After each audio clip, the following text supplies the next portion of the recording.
Report.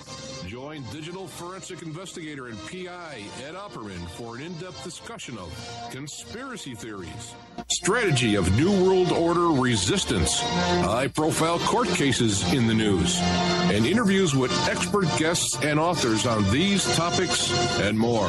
It's the Opperman Report. And now, here is investigator Ed Opperman. Welcome to the Opperman Report. I'm your host, private investigator Ed Opperman, and this show is brought to you by emailrevealer.com. Go to emailrevealer.com, get a copy of my book, How to Succeed as a Private Investigator.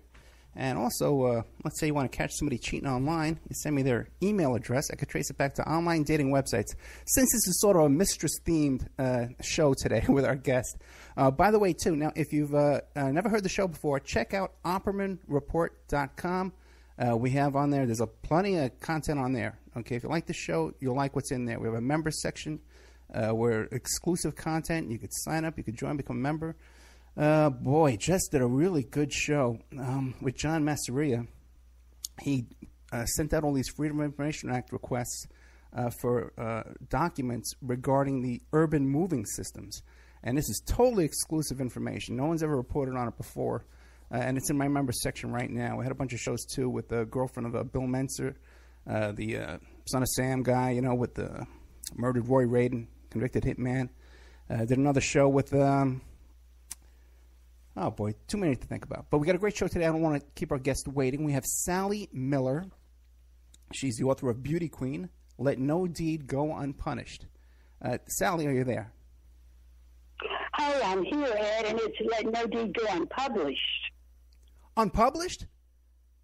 Yes, it's a play on the old, I think Noel Coward said, let no good deed go unpunished. Well, mine is let no deed go unpublished. Oh, that's brilliant. Okay, meaning, first, yeah. It means everyone should, if they do something, that should be up for publication. That is brilliant, first of all. And second of all, saying, don't say something you don't want repeated to others. Well, don't do something you don't want someone to publish in a book. Yeah, that's right. They say, say it, forget it, write it, regret it. I haven't heard that, but I like that. I may have to use that. I like it. Yeah, that's in the PI world. They say that. Okay. Sally, tell people who you are. Give us a little background, because I was reading this. You sent me like a 3-page email today with a little bit about your background. I know. And I am so impressed. I got to say, go ahead.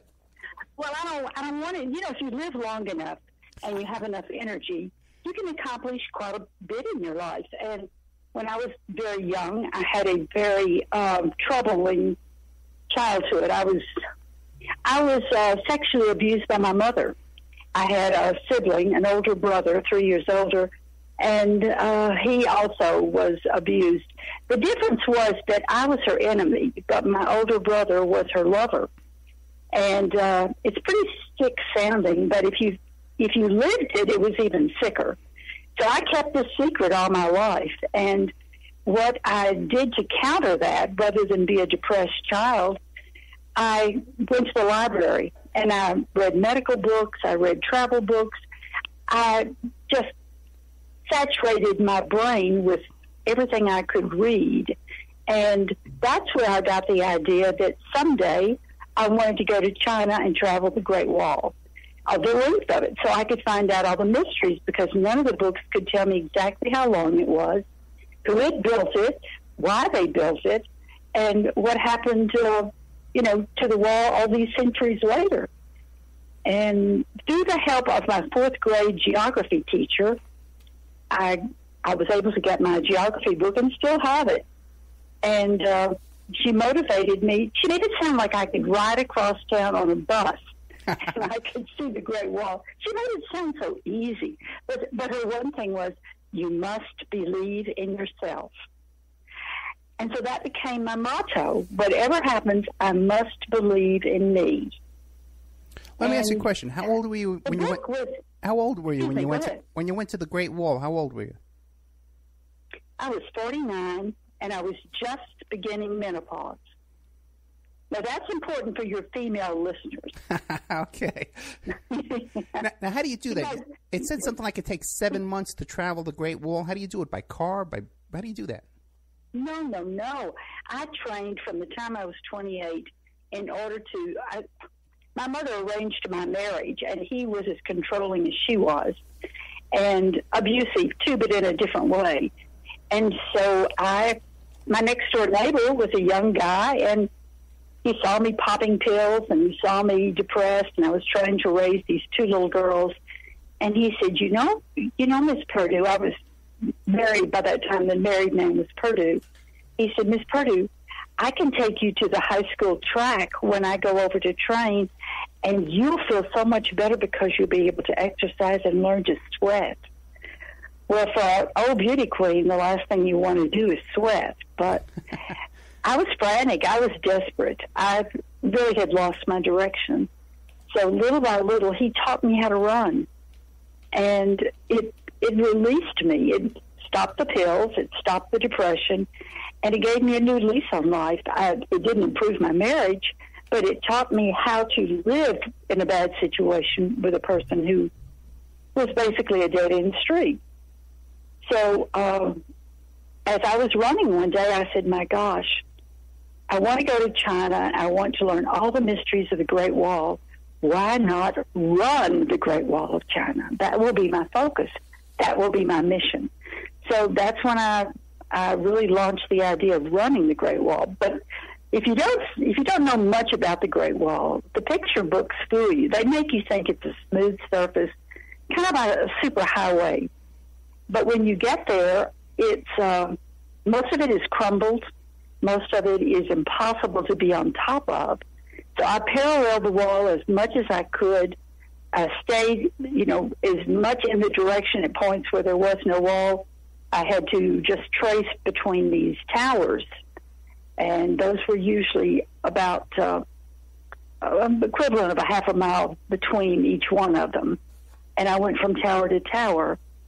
I was on top of the wall maybe 115 miles. I had a mileage meter. In fact, I had 2 of them. Well, then let me ask you this now. Wait. So you had like a backpack with a tent, and then you would sleep? What would you do? Oh, my goodness. I had a backpack in one hand on my back, and then had all these little bags around my waist, and then I had a rolled-up tent in one hand, and I had to run with all of this. And then when I could run, but I was climbing most of the time. And in the other hand, I had a sleeping bag rolled up. And all the items were donated. This was what was so amazing. I would never have had the money to create this project and get the airline tickets and buy all the paraphernalia I needed to pay media people to be with me. As it turned out, the Chinese said they were going to have their sports ministry involved. They were going to help me carry my load. They were going to have way stations for me to find water and food. And they were going to plan all this prior to my visit. I was over there twice before I actually went for the wall itself. And they never asked for money. They wanted to film it. They wanted a documentary. And I was so excited. I was just like the 9-year-old girl who had launched this idea so many years ago. And then the night before I was supposed to start the run the next day, I was supposed to fly to the western part of the wall where the wall originated in Jiayuguan. I had a press conference. The ambassador the American ambassador to China was there. It was widely covered by their media and some of ours. And when I got back to my hotel room, there was a fax under my door, been slipped under my door. And it was from the sports ministry, and they said, Miss Perdue, we will need $87,000 before you start your run tomorrow. Talk about last minute. And I think it was part of the plan. It's like all the hype, and how could she pull out now? We need the money, and she's going to have to give it to us.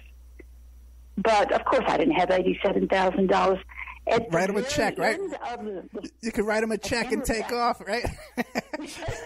I'm out of town. At the end of the fax, they said, but, we'll give you time to go back to America to get the money if you don't have it with you. And then when you come back, we'll start the journey. Oh. What happened? Did you come up with the money? Well, I picked up the telephone, and I called their office, because in those days we didn't have cell phones. And I called their office, and I said, I don't have the money, nor will I be able to go back and raise the money. This was not part of the plan. So I have a motto: when you're up against the wall, just run for it. So, fellas, catch me if you can. And I had to, of course, leave the big bags back in the room, and the hotel said we'd put them in storage.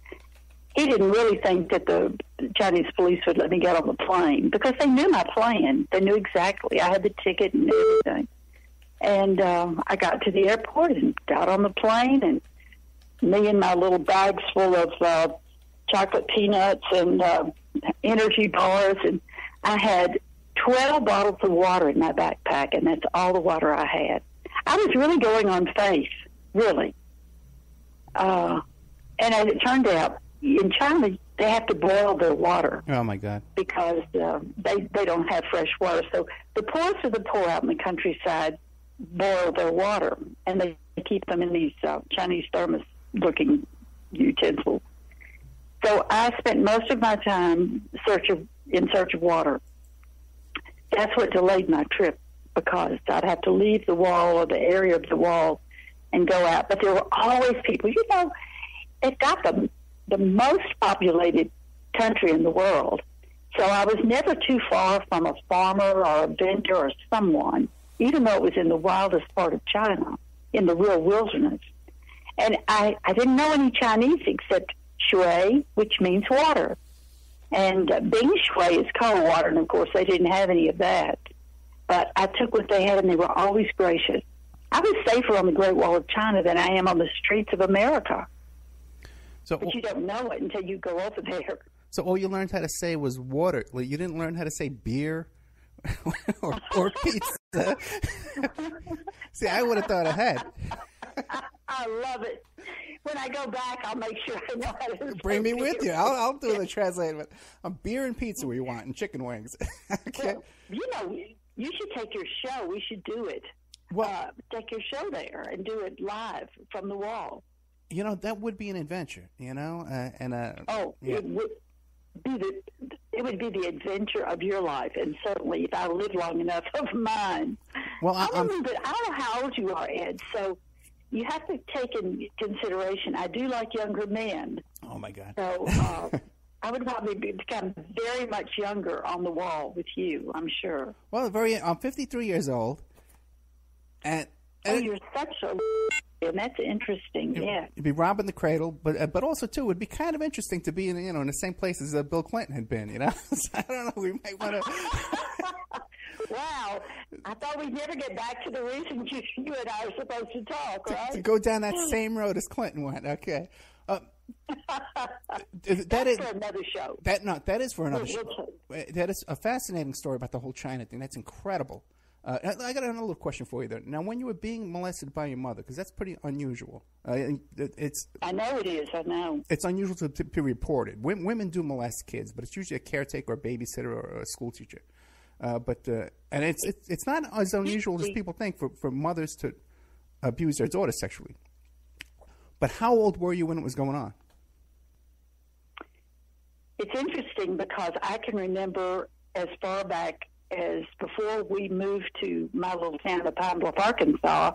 When I was 2, my father was transferred from his railroad job in Missouri to Pine Bluff, Arkansas.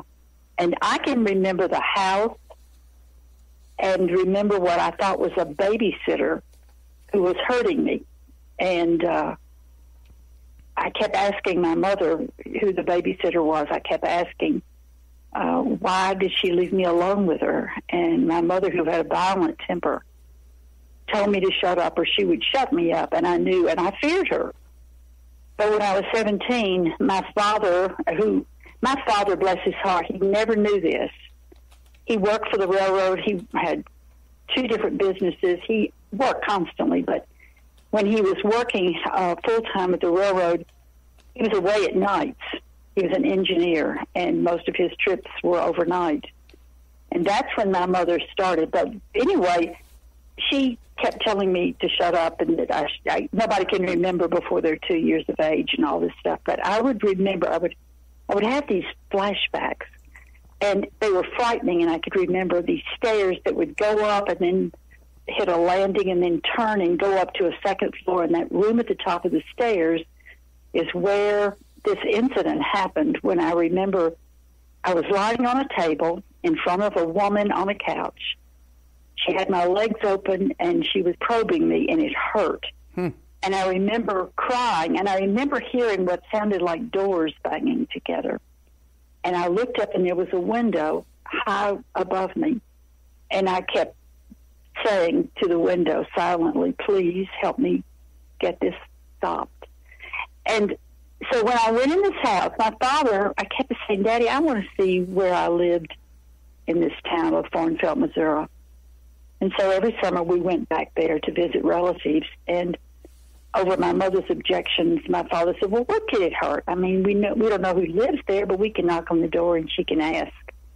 She wants to see about these stairs. She wants to know what these doors banging together means. So I knocked on the door, and a lady came and was very friendly, and I said, could I just see where I lived when I was very young? And she invited me in, and my father stayed on the porch, and I went in by myself, and she said, I'll leave you alone. And I looked to the left, and there were these enormous wooden doors. In older houses, they had wooden doors that you would open. Folding doors didn't work. These were sliding doors. And it all fit together. Then I started walking up the stairs, and it seemed like my legs were real short. And it was a struggle to reach the steps because they were far apart, just like it would have been if I'd been a child trying to climb the stairs. And then the stairs turned. They hit a landing, then they turned. And when I went in the room at the top of the stairs, I looked up, and there was the window. Now, the furniture was different. The wallpaper was different. But I became that little girl again. And I was on a table in front of a sofa, and when I looked in the face of that woman, it was not a babysitter, it was my mother. And I tell about this in my book because at that point I had to decide I couldn't confront her, but I would wait, and I would keep that secret inside, that not only had she abused me when I was 3 and 4 and 5, when I could remember for certain, but it went all the way back as far as I could remember, and that was when I lived in that house. And, you know, the saddest part, you would know that when you're with a railroading family, you get to ride the train free, the passenger trains.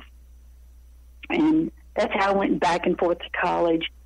But my mother always slept when we went on the train for holidays.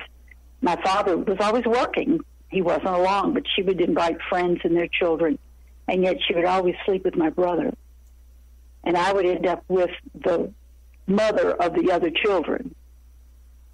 It was a very sick situation. But the only way you can live with a situation like that is you have to transport yourself to a better place. And so I played dress up and pretend, and I lived through these books. And can you imagine a child of age of 8 reading medical books, finding out how babies are born? And that's how I learned about the sex organs of animals, because I read about it. And that took me away from this. But I always kept journals, and I hid them from my mother. And I said, someday I'm going to write about her. Someday I'm going to let the truth be known. And that someday didn't come until I was in my 50s. I started writing, but then that was interrupted by other things.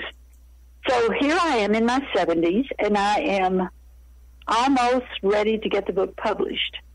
You know, the Clintons have power, and I've had 3 different publishers say we're too closely tied to the Democratic Party to be able to publish your book. Or one of them actually said, we don't want to confront the Clintons. If we publish your book, they're going to come after us. Now, I know you're liberal. I don't know if you are a dyed-in-the-wool, card-carrying Democrat. But that doesn't matter. because I'm not a card-carrying Republican. I'm not an independent. I just never wanted to get involved in politics. I just voted for the person that I liked. But I'm not voting for Hillary Clinton, okay? Well, I can't blame you for that. Neither am I. I'm voting for Bernie to 100%. That's funny. Laura told you that I'm not a... She must have told you about my politics. Wow, let the secret out. Okay. Oh, well, good. Listen, we don't have to worry about it. That's okay. You know, this is a big world, and we all should be able to feel what we want to feel and do what we want to do as long as it doesn't hurt someone else. Now, and do you think that you got involved in all the beauty queen stuff like that because of your childhood of abuse? My mother enrolled me in the first Miss Pine Bluff pageant. I was in college.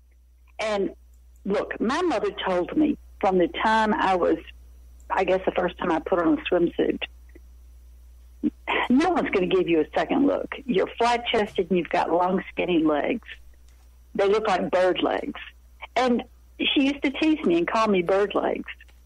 She wouldn't let me close my bedroom door, and she would say, "What do you care? No one wants to look at your flat chest and your ugly, skinny legs."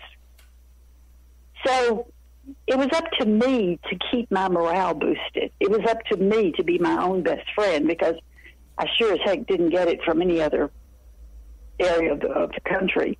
But my father was my saving grace. My father loved me. He was a classic gentleman, but he, too, was deathly afraid of my mother. He and I were more alike than any, father and daughter could have been. He had the long, thin legs. He was flat-chested, too. It didn't bother him like it bothered me. But Ed, no child should have to face that type of childhood. If you let it, and some people are not strong. I was just lucky enough to have the love of my father and the inspiration to go to the library every Saturday. It warps you. My brother never had any confidence. My mother destroyed his manhood. He died when he was 58, had a heart attack. But I think stress over all those years created that situation. And he and I never talked about it. He alluded to it twice. Once when he wanted me to see his psychiatrist at the request of the psychiatrist, and the second time was 3 days before he died.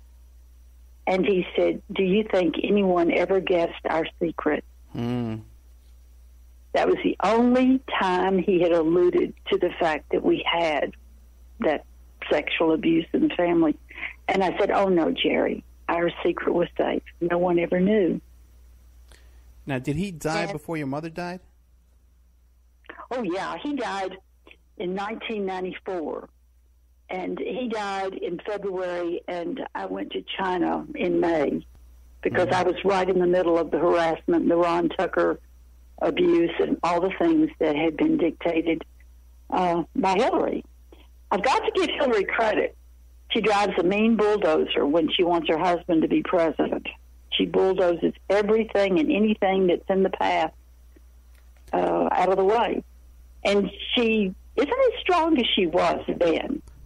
And she's a little bit nervous because, of course, she wants to be president. She's obsessed to be president. It's an obsession with Hillary. And she really believes she deserves it. She's worked hard for it. And it's her turn. And Bill's not able to drive the bulldozer. He can barely stand up. Yeah, he looks horrible these days. Let me ask you a question. Now, you said earlier that you had trouble publishing the book because all the publishers, or they're political hacks as well. They're all controlled by the parties. But did you ever contact... I started looking for a publisher a year ago, yeah. Well, did you ever talk to Roger Stone? Never did. I don't actively go after celebrities or people who are on the speaking tour or anything like that. No, I never did. Well, Roger Stone just published that book about the Clintons' war on women. And two of his writers, Robert Morrow and St. John Hunt, are both friends of the show. They both come on the show quite a bit. But they didn't. Did they? You think they might be able to help me, Dad? Yeah, I know they would. Okay, now what about, yeah, I think we can get this thing up published in 24 hours, but I think they would love to get this out. That would be great. I kind of relied on two people that volunteered. One who had written 7 books, and he's a very nice gentleman. He's, I guess you'd say not famous, but he's out there in the D.C. area. He lives in Fairfax, Virginia, and his assistant is she stays involved. They have a publication. It's for the Catholics, and off air, I could be, I could tell you more about them, but I know they probably want to remain in the background. But they were using his literary agent to try to shop for me. Well, but for this book, I appreciate that because but for the book, The Clintons' War on Women by Roger Stone, no one contacted you to participate in that book. No. It's so funny. There was a woman that did a book called something about their lives. And I guess that was written maybe while I was in China. And a friend emailed me and said, did they interview you for this book? But they quote you throughout the book. And that angered me a little bit because, you'd like to say it from your own words rather than let them piece articles together. Now, and that's what this woman had done. I can't think of her name. And it was about Bill Clinton. I think it came out right after either his big seller or Hillary's first big seller. And it was their lives. And it was about the women who had been, we were all bimbos. We were called bimbos. Right. Now what about radio? What about you can call me excuse me, what? Yeah, what about radio? We like to talk, don't we, Ted? What about radio interviews? How many times have you been interviewed on the radio about this topic? Let me think. One other time. Okay. One other time. No, I don't seek out interviews. There was a guy in Little Rock that I trusted, Doc Washburn. He actually took my place on KARN radio.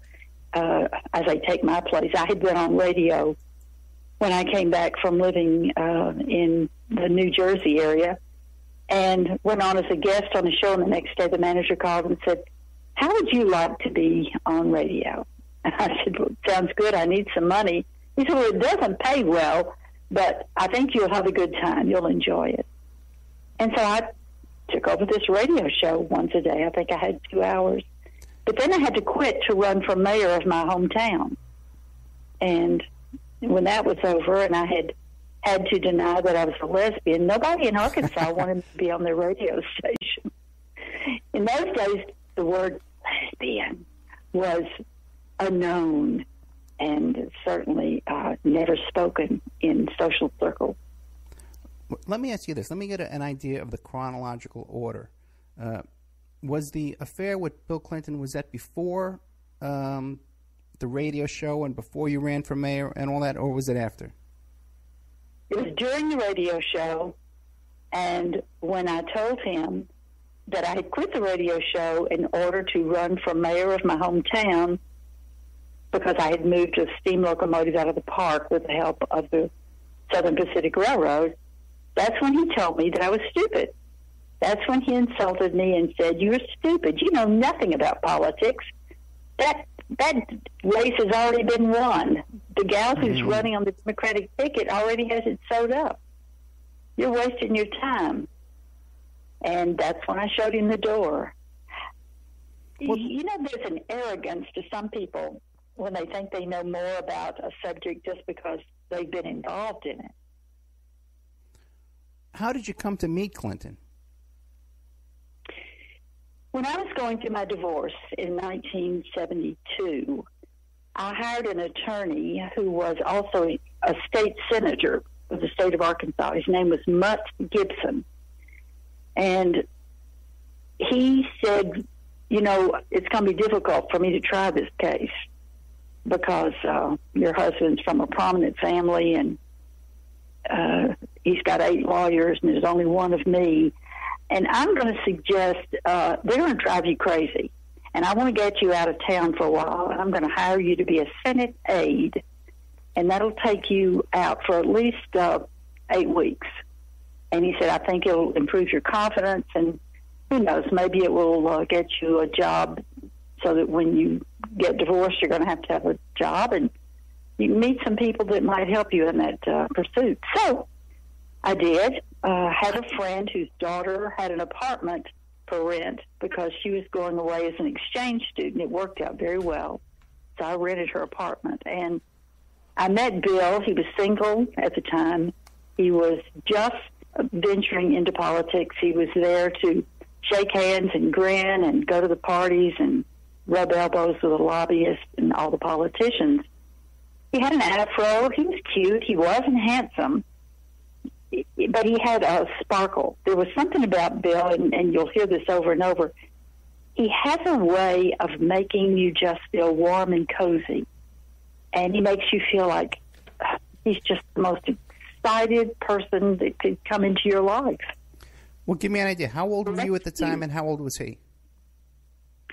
He was 7 years younger than me. At the time, I was 30. My divorce came through in 34. I was 33. So he was 26. Okay. And did he seem like a really ambitious guy? No, I don't think politicians ever seem ambitious. They're a little bit like gangsters. They're right. They kind of like to, rub elbows with other gangsters so they can get the lay of the land, and they begin to, talk the talk and walk the walk. And that's the way Bill was. Bill was like a chameleon. He can just take on all of the attributes of politicians. He learned quickly. But, Bill had not had a lot of experience with women. And Bill was pretty much a straight arrow at the parties. We danced together some. We talked about music. It was all very mundane, nothing exciting. But then that was in 73, and when I got my divorce in 73. And then it was 10 years later when I decided that since I'd accomplished the feat of getting the steam engine out of the park with all the railroad officials, that why not have a Rail Historical Society for the state of Arkansas and get the steam engine activated, and people from all the world would come to ride behind the historic train, the historic steam engine. So I realized he was governor in the 10 years I hadn't seen him.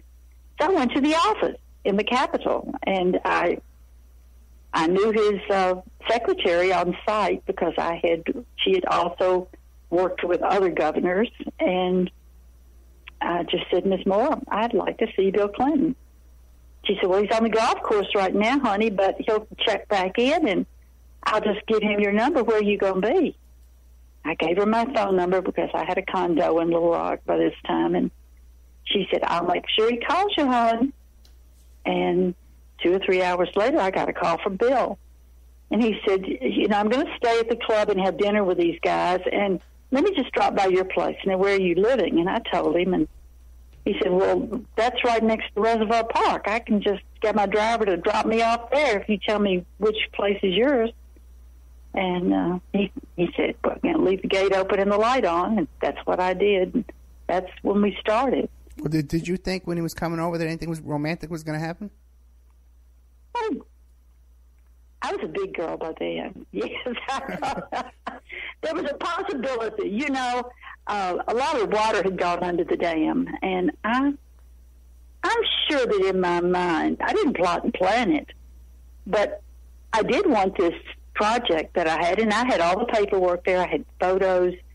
I had the plan.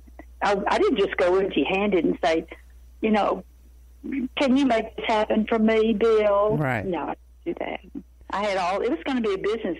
If he'd been in the office that day, I would have gone in his office and thrown out the plans and the proposal and created the whole idea. So this was going to be a money-making project for you. I was going to be the director. See, I was creating my own job. Gotcha. I understand. And because I knew how to contact the officials of the railroad, I knew how we could get all these buildings, these old depots that were sitting idle, the cabooses, the trains, all those. I knew how we could pull it all together because I'd learned by doing. And development had been part of my background. Fundraising had been part of my background. And communicating was also a big part of my background. So I was confident I could do this. Okay, so now at that point, he was about 36 and you were 43? No. Let's see. Yeah, you're right. Yeah, 10 years, you said. Okay, good. So now he was married. Time passes so fast. Oh, frightening. I know. But he was married at that point, right? He was married to Hillary, and I think Chelsea was about 3. Okay. Yes. Hey, what about a lot of people think that maybe... He was married. Yes, I did. A lot of people think that maybe Hillary isn't Bill's kid, that it could be Hubble Martin's, Webster Hubble's kid. Webb Hubble. Yeah, Webb Hubble. What do you think? You know, a lot of people have asked me. They felt that different people have tried different approaches. Do I have an opinion about that?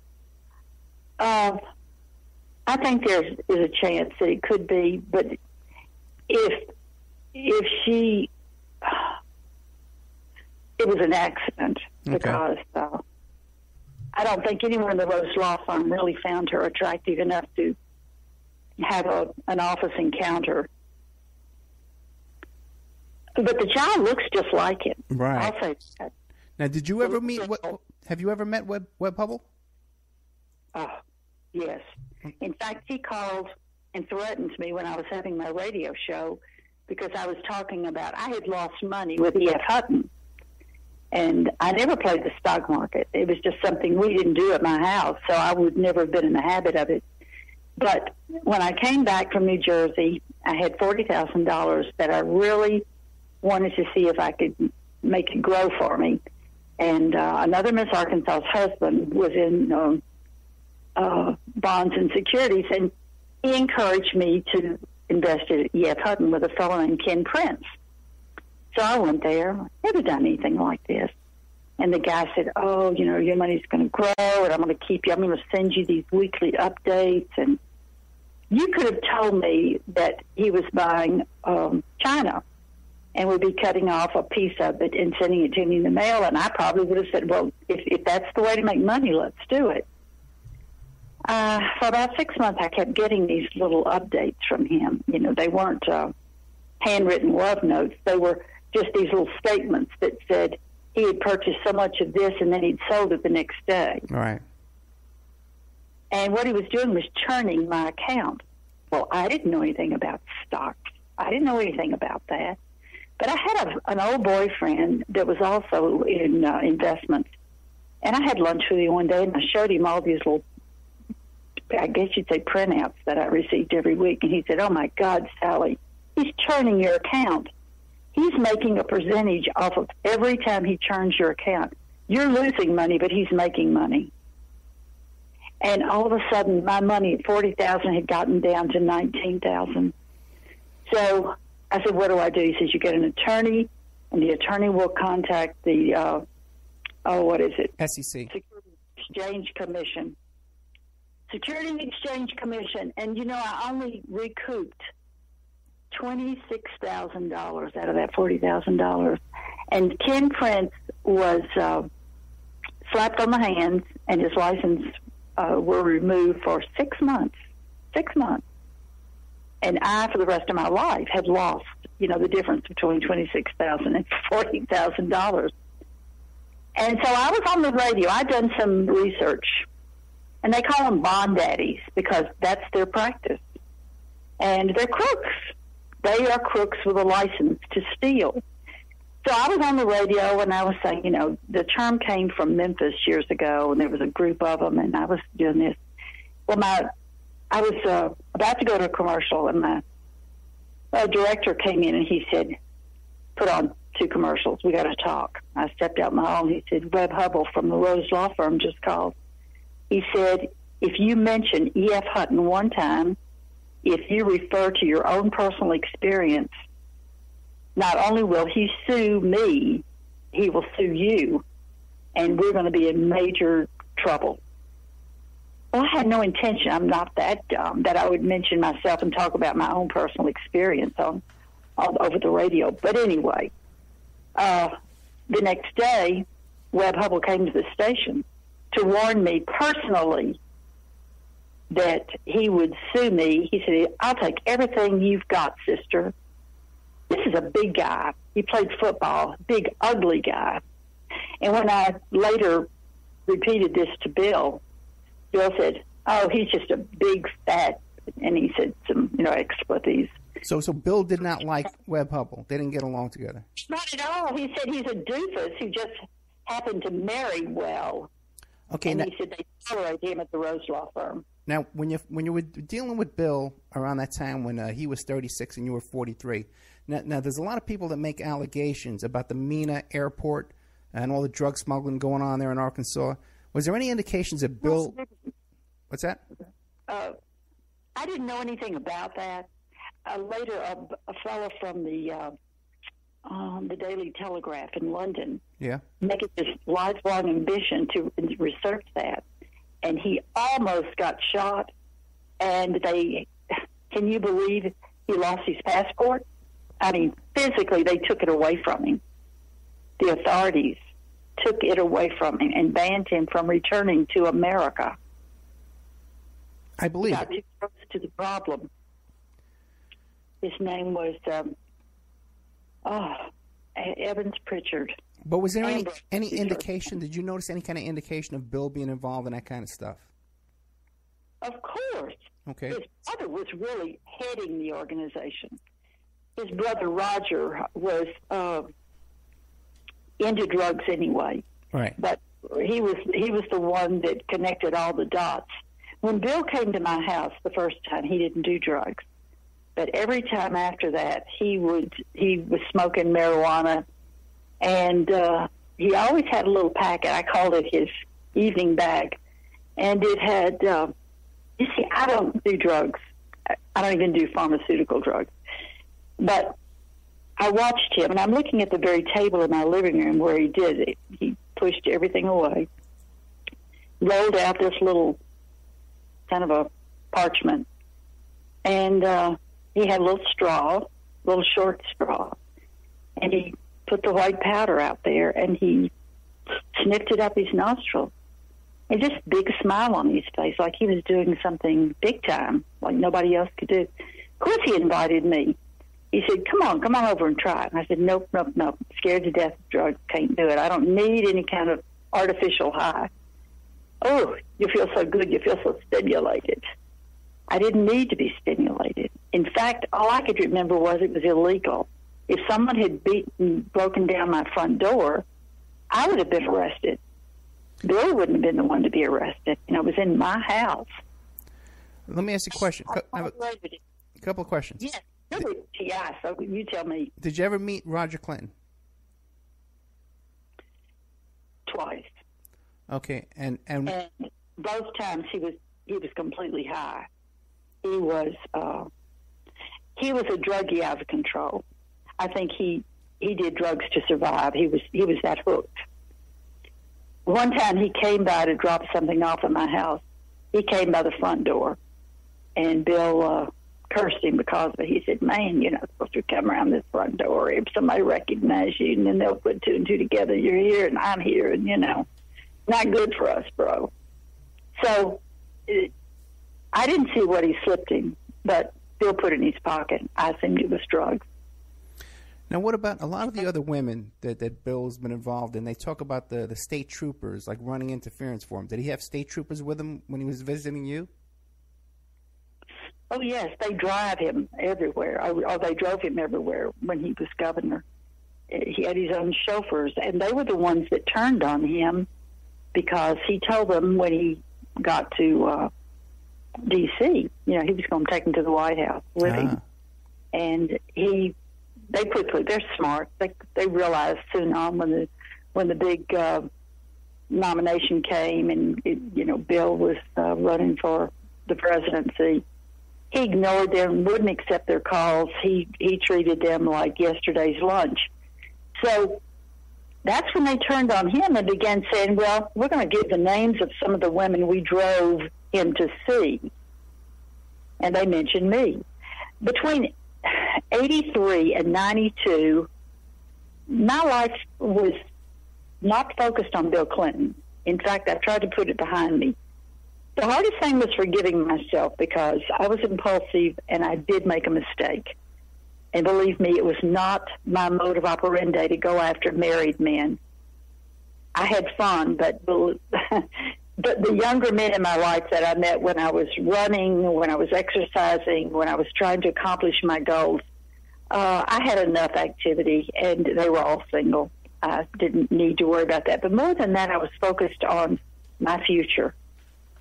So Bill Clinton was just, he was not even going to be in this book, in fact, until one day I was writing, and I was looking at an older article about when I admitted to Ambrose Evans Pritchard that Bill had worn this black nightgown of mine and danced around the room showing off, playing his sax. And I had a full-length mirror, and he was so involved in looking at himself, he just thought he looked so cute. And Ambrose printed that. And for years afterward, the only thing people could remember about me with Bill Clinton was that he wore my black nightgown. And I guess it was funny. At the time, it was funny. But, of course, so many bad things happened when Hillary got involved. I couldn't even remember one funny thing that had happened, and I wanted to put it all behind me. But then I thought, it's my book, and by damn, someone needs to hear my side of the story. I was not this loose slut that was out there just trying to hook up with all these married men. I was as important as Bill Clinton at that point. I'd seen enough, done enough, that I felt good about myself. And he could have said no. He wasn't going to come. He could have said, meet me in my office, and kept this very businesslike. But he knew when he came to my place what was probably going to happen. And I accept full responsibility. When I opened the door, I knew there was a possibility that we might go upstairs to the bedroom. I might not even make it upstairs to the bedroom. How long did this sexual relationship with Bill Clinton go on between you and Bill? Started in August, and it ended, as I said, the night that I told him I was going to run for the Republican ticket for mayor of Pine Bluff. That was the only ticket left. This woman who was 300 pounds, had not graduated from high school, had already chosen the Democratic ticket because she was put there. She was a prop. They could manipulate her. And she'd been on the city council. So this was like 3 or 4 months. It was 3 or 4 months we were together. Just a lot of time. We were probably together, I'd say 13, 14 times. Okay, now how did this become public? How did the story get out? The state troopers. They told the Arkansas Gazette. And as I said, I'd forgotten about it, and I'd gone back to college at the request of my old college, which had been a girls' school, and then it became a university. And they invited me back after I finished the wall. And they said, we'd love for you to come and help us in admissions, and we'll give you this degree. Everything's free. Where you live, your food, we'll give you a stipend. And I needed that because I couldn't go home to my mother. So, long story short, I was at college. I'd been there, I guess I'd been there 5 weeks when the phone rang, and it was this reporter from the Arkansas Gazette, and he said, Ms. Purdue, thought we'd notify you. We're writing a story on you tomorrow. Well, I assumed it was about the Great Wall.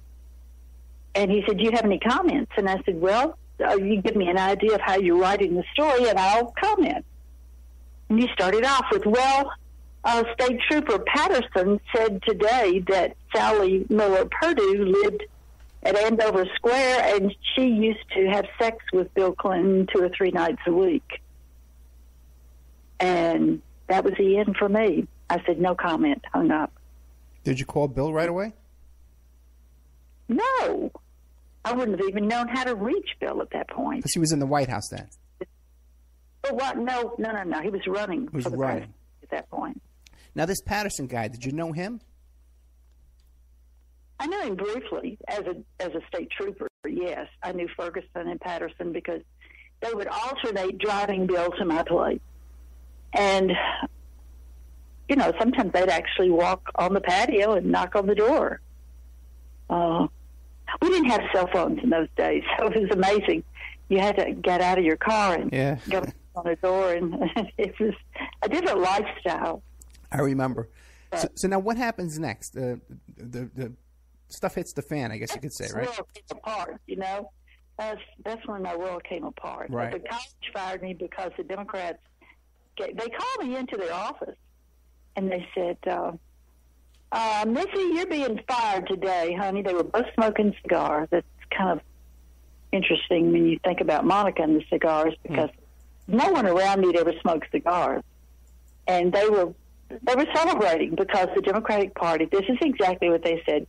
Missy, you're fired today. Honey, we're sorry, but the Democratic Party came through for us. We got $1 million, and if you can find some of your Republican friends who give us $1.5 million, we'll reinstate you. And I was wiped out. I couldn't imagine. Everything I had was right there at the college. My cat and me. You won't be able to live on campus anymore, but we will let you keep getting your degree as long as you don't cause any ruckus. Well, you can imagine all the students and the professors, how they treated me at this point.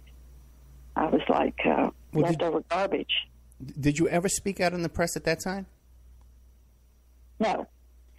And I was pressured. I had my daughter's friend. I had lived in Atlanta at one time and made friends with the WSB crew. And there was a guy there that my daughter had dated briefly, and I'd rather not say his name, but I called him and I said, look, if I can get the money together and fly to Atlanta, could you just have a video camera there and let me tell you what I can about Bill Clinton? It was nothing. And I said, it was no big deal. And he said, of course I could. I said, I just don't want it to go on air.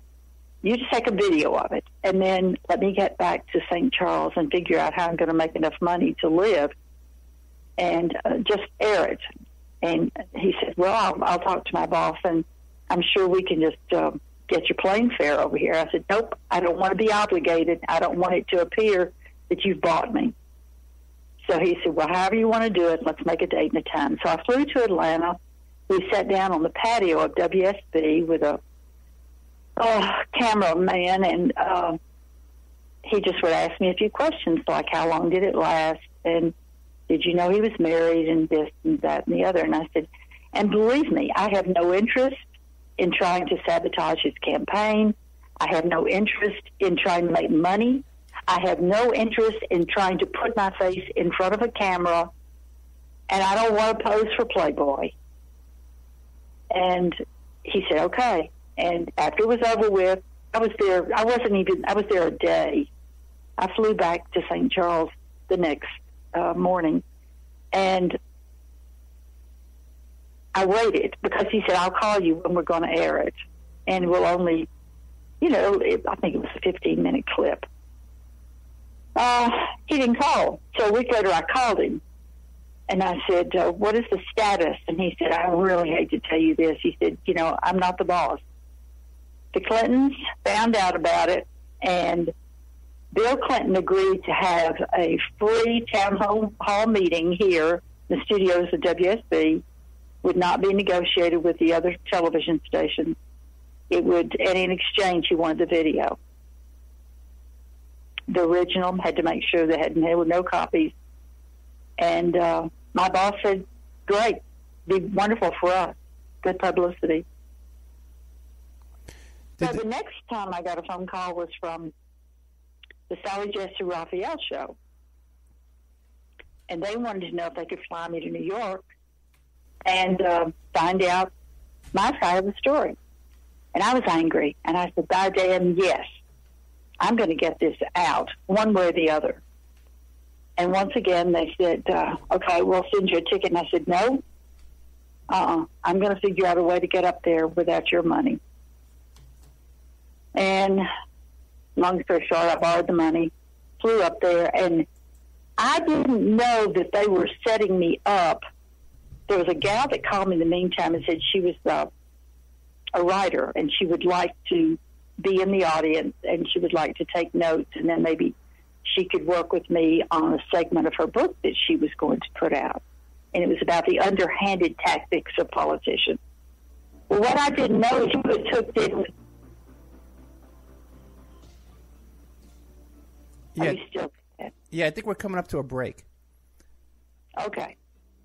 Yeah, we're here with Sally Miller, the author of the soon-to-be published book, Beauty Queen, Let No Deed Go Unpublished. Sally, when can we expect the book to be published? I want the book out by the first week in May.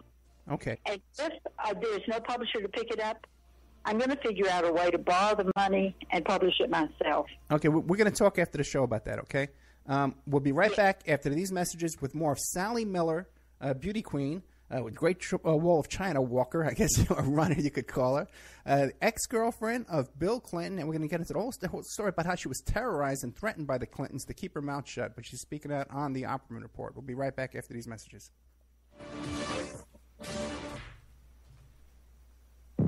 Welcome.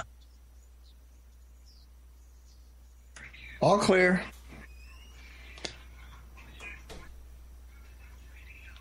Are you there?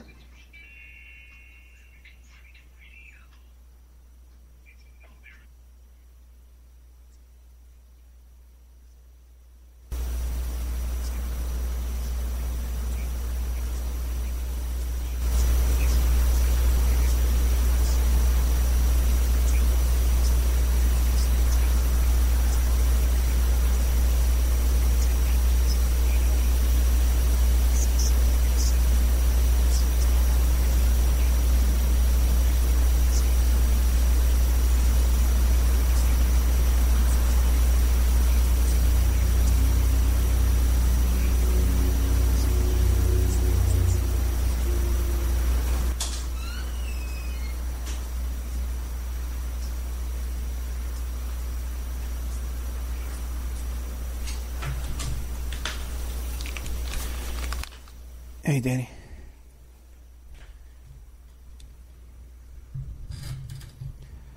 Oh, boy. Okay, well, we're waiting for our guest to come back. Let's see if... Okay. Maybe we should sing a little song here while we wait. If Danny can hear me, you can play your ads, Danny, so my audience can hear it too. Yeah, he's not there. Okay, you want me to turn you up now? Yeah. Turn up your stuff. Your commercials and stuff. So people. All right. Yeah. Gun. There you go. You got a gun, you don't have to work out.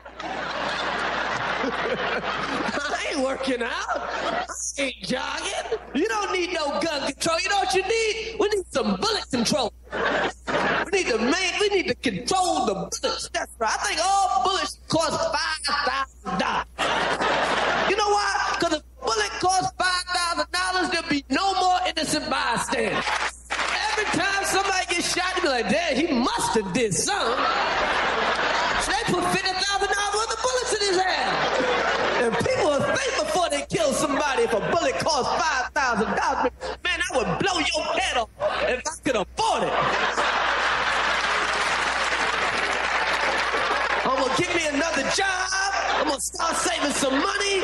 And you a dead man. You're listening to AmericanFreedomRadio.com, the network who perseveres in delivering intelligent debate, constructive dialogue with true independence. The freedom to broadcast the truth is not free at all. So what is American Freedom Radio worth to you? The empowering information with fun, honest and pure integrity behind it provides an example to follow. Friendships to flourish with the moral altruism that pulls no punches. The hosts sacrifice and show remarkable discipline in their duty to deliver quality radio in service to the community with strength, wisdom, and loyalty. The founders of AFR wish to thank you personally for sharing your views and insights to make the best radio and alternative media. Now it's time for you to give something back and play a vital role in the future of America. Be as generous with us as we've been with you. Click on the donate banner at AmericanFreedomRadio.com or volunteer by emailing AmericanFreedomRadio.com. Vaccine, psychotropic drugs, and artillery batteries not included. No rules, no rules, no taboo topics, no fear of doom, We are American Freedom Radio,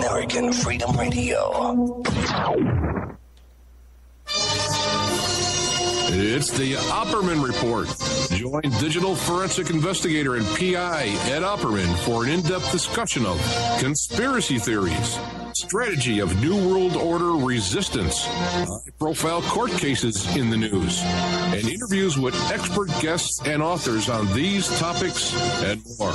It's the Opperman Report. And now, here is investigator Ed Opperman. Welcome back to the Opperman Report. I'm your host, private investigator Ed Opperman. And just want to thank all my sponsors that keep the show alive, Pacific West Bamboo and MichiganMushrooms.net, Miguel LaSala, the author of Rodeo of Doom, and StrawmanMusic.com, and the good old New World Mexican Women. We're here today with Sally Miller, author of Beauty Queen, Let No Deed Go Unpublished. Sally. I'm still laughing. I'm laughing at that ad, the guy and the bullets and the guns. That's Chris Rock. Yeah, I met Chris Rock. I met Chris Rock one time at the Comedy Cellar, I think it was, in New York City. And he, as a matter of fact, I think he had a lot in common with Bill Clinton that night, if you know what I'm saying. Okay. No other comment. You don't need any other comment. I was in pretty bad shape myself. I'm curious. Do you have your gun with you, Ed? No. I try and keep a low profile. Now, let me ask you a question. Did anybody ever contact you trying to do damage control, like offering you money for your silence before the threat started? They offered me a job. Okay, good. At Lindenwood, after I'd lost my job, suddenly this guy comes in my life named Ron Tucker. He was from Marion, Illinois. I knew nothing about the man, didn't even know where Marion, Illinois was. He told me he worked for a mining company in Kentucky, right over the border. And I later had a call from his boss, who said the man was obsessed and insane, that he had overheard him on the phone with his political pals, and they were plotting how to scare me and how to do as much damage as they could. Well, as it turned out, of course, the back window of my my Jeep was shot out, but they didn't shoot it from the outside. Someone had actually gone inside, sat on the seat, and pointed the gun out the back window, shattered it that way. Well, we'll stop there for a second. How did they get into the Jeep? Did they jimmy the lock, or was it unlocked? No, it wasn't unlocked. It was locked. I was in class. It was one night. And I had to park in the far parking lot, which kind of was at the bottom of a hill, not very much lighting. And I wasn't comfortable doing that, but it was the only place I could park to get to class. So I did it, and I made sure the car was locked. And when I got back, the car was locked, and there were 2 shotgun shells on the seat, my front seat. It was an 85 Jeep Cherokee. I looked around. Of course, I felt like I was probably being watched from all sides. I tried to remain calm, and I just drove to the St. Charles police and had them check out the car. And they said, well, apparently someone else has a key. They took the shells. They checked the car out, and I was scared beyond words. I never had a gun. I had no reason to have a gun. It was not something that I felt like I needed. And then the next night, I had to go to another class. And when I came back, I noticed something was strange about the car. I can't tell you why. It was just looked too open. There was too much light coming in from the back because there was no tinted window. And I looked down and I saw the glass on the underneath part of the ground, and I went over and unlocked the car, and there were more shotgun shells on the seat. And I turned around, and sure enough, the window had been shot out. Okay, did you call the cops? I drove to the St. Charles Police Department again. Okay. and they told me, they said, you need to hire security. You should never be alone. I was living, this gets pretty bad. When they fired me, I had no place to go, and a student invited me to stay in his one-bedroom apartment. He had a couch, and he said, you can stay there. I'm not home much. He said, I work in the cafeteria, and then I have another job, and he said, you can stay in my place. And so I did. I had no place to go. I had no money. I ended up going to the government office applying for welfare, but I'd found this little part-time job working with adults with disabilities. It paid $5.30 an hour, and the welfare people said that I made $2.30 too much a week. So they couldn't give me money, but they could give me $30 in food stamps, $30 a month to eat on. Well, it bought cat food, and it bought me, milk and a loaf of bread every week. And the guy worked in the cafeteria, and he'd bring food out and put it in the refrigerator, and like cheese and things that I could put on my bread. I'm not exaggerating, Ed. I promise you. I'd almost reached the bottom. I was pretty far down at the bottom by this point. And then a guy in St. Louis called me and said, I've heard about your plight. Could you use $50 a week? Because if you can, I'd like to invite you to be on my radio show for 1 hour a week. That's all the space I have. And it was WG, I can't remember the call letters, but anyway, it was in St. Louis. It wasn't KMOX. It wasn't the big station, but it was WGYN. I believe those were the call letters.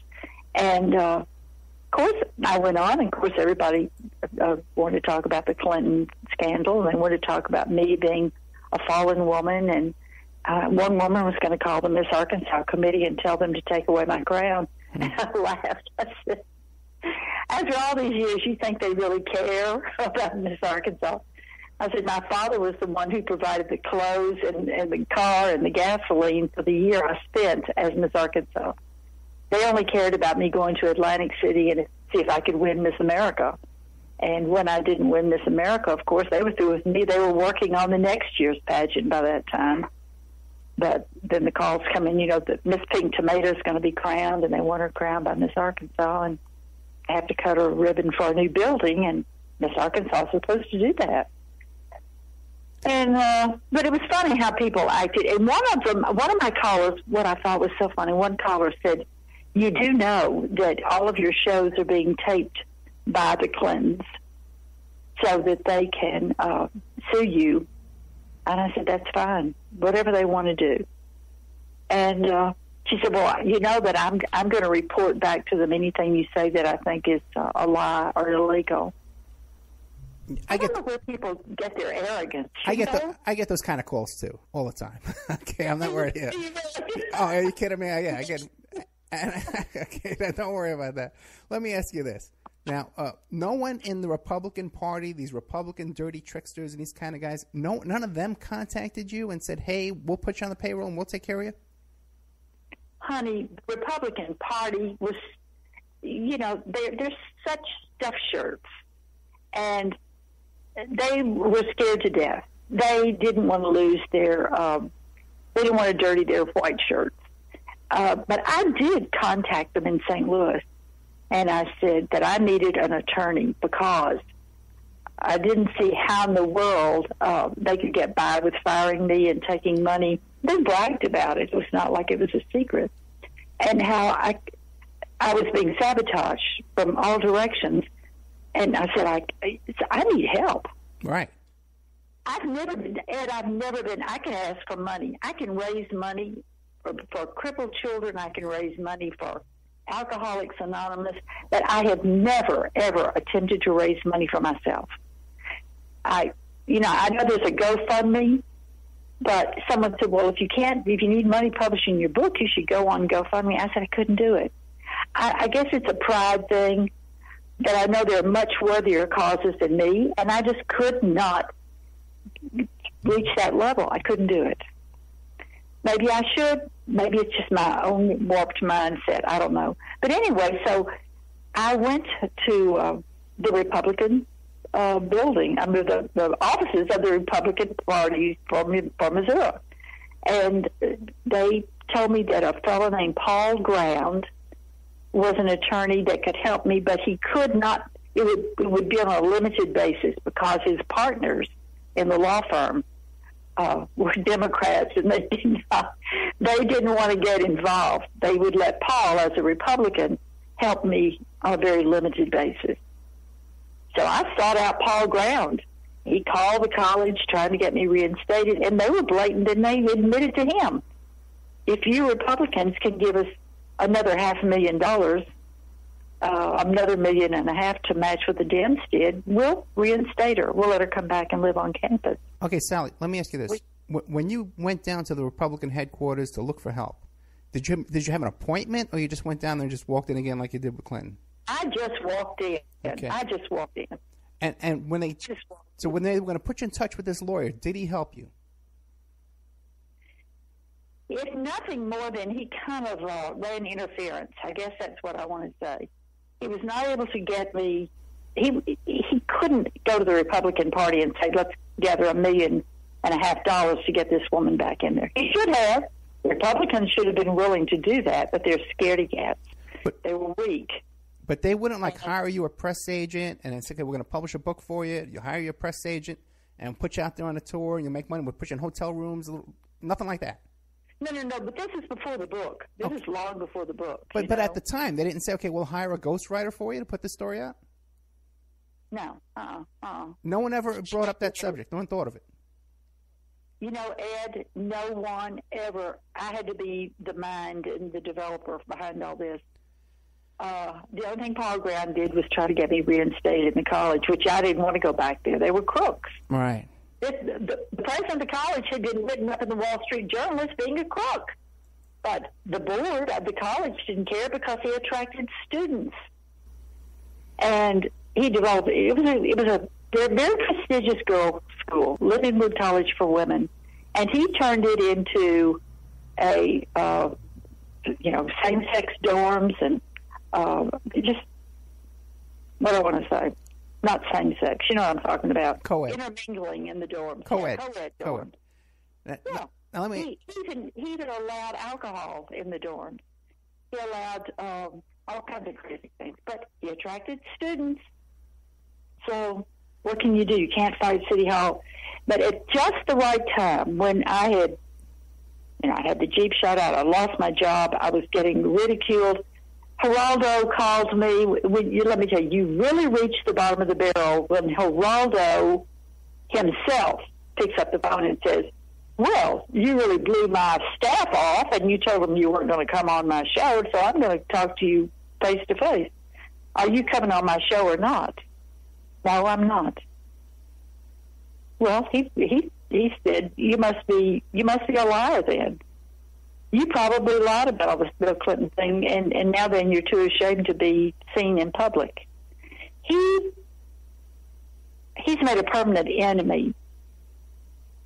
I despise him because he insulted me. He has no respect for women. When I went on the Sarah Jesse Raphael show, they didn't, and I thought I could trust her. Isn't that stupid? The American media is not to be trusted because I've experienced their low-life tactics. Yeah, I've had similar experiences. Yeah. Now, let me tell you something. Now, you were telling a story about how you were in the Sally Jesse Raphael show, and they put a writer in the audience or something like that. We were just telling that story when we went to the break. I was on the Sally Jesse Raphael show, and they filled the audience full of the I didn't know that it was the New York was the location for the Democratic National Convention. I was racing for my life. I was trying to find enough food to keep my cat and me, satisfied for one day, enough money to get gasoline in my Jeep to go look for a job, enough money to get me to this little part-time job I had where I had to change men's adult diapers, that kind of stuff. And here I went on the stage in New York, and the audience was completely packed. Every seat was a Democratic Party member. They were there. They were there to make me look and feel stupid. And I looked nice. I wore a nice suit. I was very professionally dressed, and I was acting like a lady. My father would have been very proud of me. But they weren't acting like gentlemen. And when Sally Jesse Raphael said, so do you plan to pose for Playboy after you appear on my show? I said, why would I? Well, because you're trying to sell a story. I said, I haven't made a dime. I've lost my job. I've lost money. She insulted me the whole time. She even so much as had a friend of mine up there. She'd flown her in from Pine Bluff, Arkansas. I didn't know she was going to be on the show. And she was a lifetime friend. We started in grade school together. And she said, well, do you believe Sally? She said, well, I believe her, but I never did see her with Bill. And she said, well, who are you going to vote for? I'm going to vote for Bill.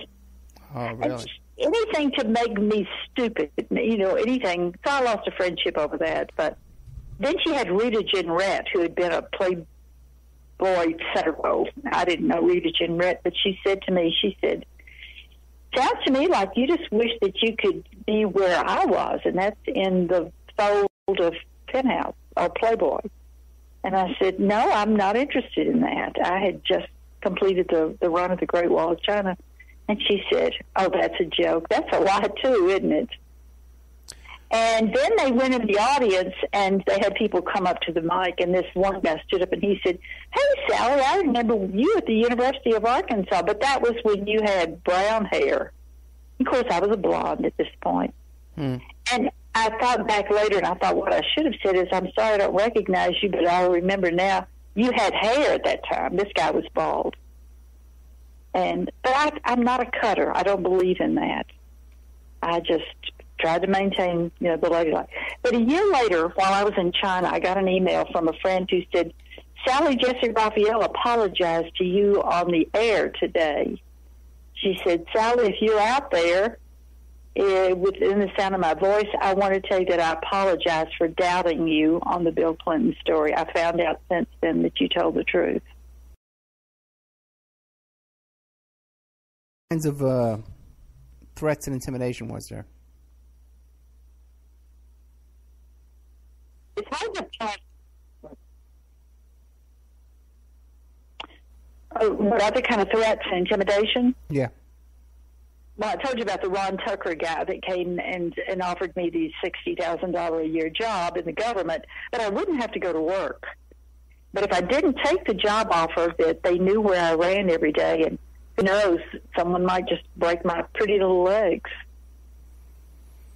I got this kind of stuff all the time. It was, I had a lawyer in he said he was an attorney, named Eric from St. Louis. He was a tall, good-looking guy, was married, and he began writing me love notes. And he was trying to set me up because, and he later actually told me that he was hired by the Democratic Party in Arkansas so that they could prove that I was nothing more than a pickup, and that any man could come on to me, and then I would climb in bed with him like I was some street whore. So I didn't trust anyone at this point. Absolutely did not trust anyone. Wait. I was a little distracted there for a second. You're saying that they hired someone to try and pick you up and insert themselves into your life in a romantic way? Yes, and he showed me the recorder. He had a very small recorder in his pocket. And after I received these love notes, and it was difficult to call me because I was moving around. I got to the point where I didn't even know where I was going to be staying, so I didn't have a phone number to give out. And as far as mail, I was picking up my mail back on campus because it was the only mailbox I had.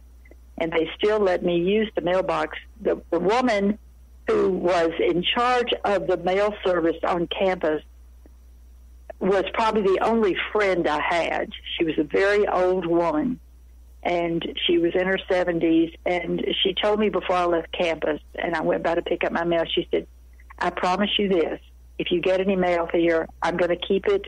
No one will ever know. You just come by sometime and pick it up. And I would go by there, and sometime I wouldn't have anything, but then these Eric letters started coming. And he was telling me he'd seen me on the Sally Jesse Raphael show, and he loved my legs. He wanted to caress my feet and my ankles and all, help me put my shoes on and off, and he could help me shower. He could be the bench that I needed to sit on when I was in the shower to shave my legs. This may be more than your listeners want to hear, but this is just the kind of low-down tactics that were used on me. So I thought, okay, I'm going to beat this guy at his own game. I had a little recorder. It was given to me by my daughter, and she lived in Atlanta. She sent it to me, and I loaded it with batteries, and I was prepared. Well, the guy was not bad looking. If he'd been single and if I were interested in dating, would I have gone out with him? No, he was not that interesting. But by this point, I had no interest in men at all. Young, old, it didn't matter, rich, whatever. So we met at this bar in St. Charles, and I had my recorder on, and I didn't know, but I assumed he probably had one right. And as we talked and all, and I started just nailing him to the cross. I said, I know your game. I know exactly what you're up to. I've had this same plot plan worked on me. So they're not very smart. They keep using the same playbook. And he eventually, he finally, I should say, just was worn out. He pulled his tape recorder out, and he said, you want me to remove the tape? And I said, I pulled mine out. And I said, it doesn't matter. And he just came forth, and he said, well, he named the guy in the Democratic Party in Arkansas, and I just happened to have once had a television show with his wife, and her name was Judy Pryor, and she married this younger guy named Bill Tice, and I think that was his last name. Anyway, I knew the name. He said, well, he had called him and asked him. I think they'd gone to law school together, and he said he wanted him to do him a favor, and he said, I want you to approach this woman. I want you to write her love notes. I want you to prove that she's a tramp, basically. And he said, I couldn't do it. He said, I don't know. There's something about you're so sincere standing here, and I feel like a dirty dog. And before I left, I got to tell him what I thought of him. Now was he like a private investigator, this guy, or just some guy they hired off the street? What was his occupation? He said he was an attorney. I was an attorney. And he showed me a card that said he was an attorney. Okay. And he had gone to law school with this guy in Arkansas. And this is the story. And I thought it was interesting that I knew the guy in Arkansas and I knew his wife. Ah. So the only reason I came back to Arkansas when I finally came back here was because of the medical center. We have a fabulous medical center, and my daughter, who was the first female journal clerk on the United States Senate floor, had started having seizures, and there was a world-renowned seizure doctor here, and I moved back, and she stayed with me with her 2 children, and I was teaching special education, and I made room in my house for them to stay so that she could see this number 1 guy from Israel about seizures. That's the only reason I came back. I never planned. I have no interest in socializing with these people, have no interest in even being neighborly. I found a house that I liked, and I was still working, and I could afford. You probably have had more than you needed to know from me, but I've lived this life, and I can tell you it's very tiring, and it's not at all what I would like to have as my life memory. But I don't intend, my book is not going to end on a victim note, because I'm not going to be a victim. You don't know this, Ed, but I sing pretty damn well, okay?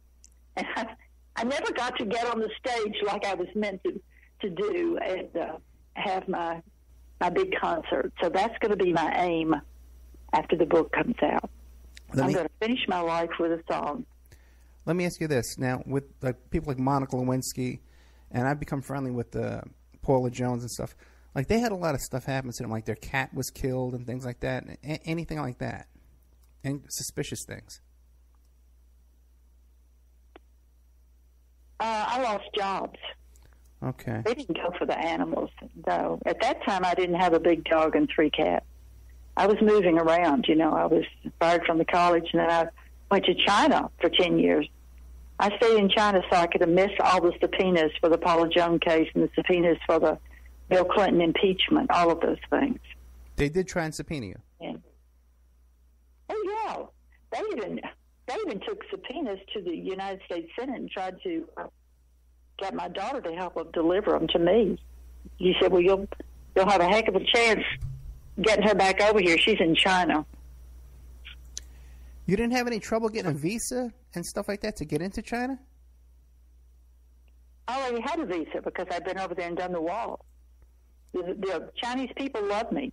Right. They love me because I revered their wall, and I traveled it. I was the first woman to do that. And I made friends with the Chinese people. I helped establish the first international radio show for the blind so they could hear the news, because these are people that were in the remote areas of China.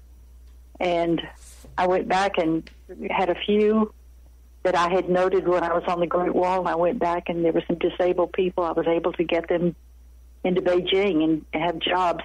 They liked me because, you know, I really care about other people. And if I have a way of getting something for me, then I should be able to get it for other people too. If I can get help for me, I should be able to get help for other people. That's kind of like. Why are you doing this this radio show today? Is it because you don't want Hillary to be reelected? To be reelected, to become elected? Hillary.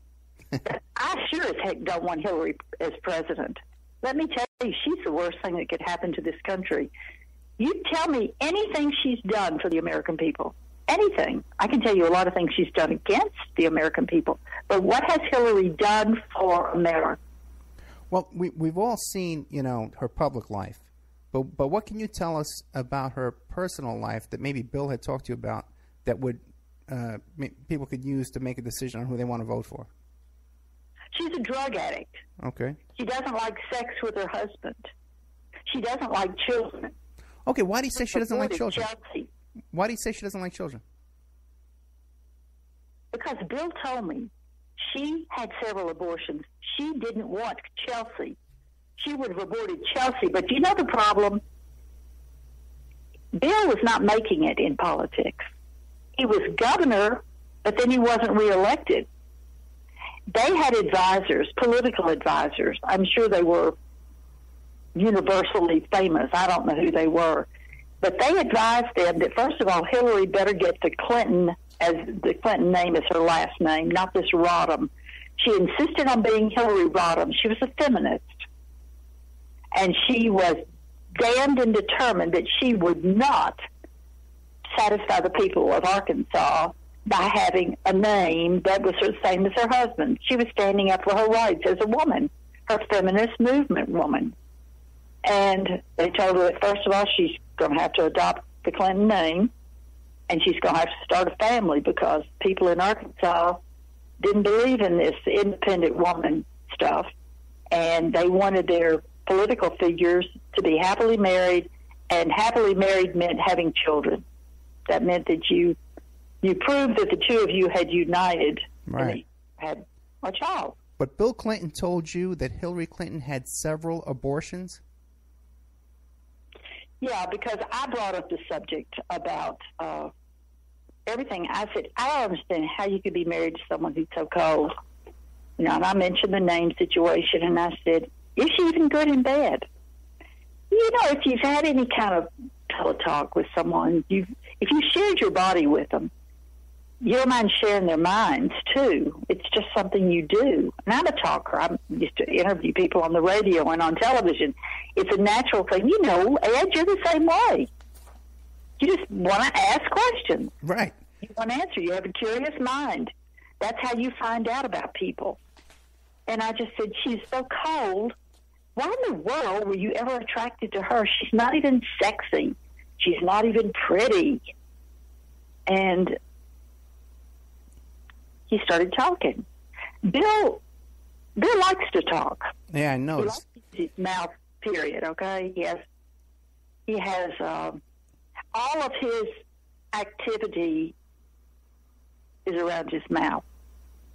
He is probably, in the book, I named the 3 most exciting kisses I've ever had. And kissing was real important to me growing up. It was. Wait, let's not get off too far off the subject, because I really want to cover this thing about the abortions. Now, you're saying that the bill told you that she had abortions while they were married, or was it previous to their marriage? She had abortions after they were married. After they were married. How many? Bill doesn't like to wear condoms. Why am I telling you all this? You're supposed to read this in the book. No, well, it'll come. This will trust me. Are you still going to read the book, Ed? Yes. Now, after all this confession? I promise you. It's so much more than just Bill. Okay, it's so much more than Bill, and it's so much more than Hillary. But what's pertinent now is the fact that that bitch thinks she deserves to be in the White House. Now, remember when she and Bill left the White House, how they destructed everything. They stole things. That wasn't Bill. I'm going to be honest with you. Bill is as fearful of Hillary as I was fearful of my mother. Okay, one more question. Tantrums. One more question. What other? You said that she had a distaste for children. So besides the abortion, what other things did he tell you about that shows that she has a distaste for children?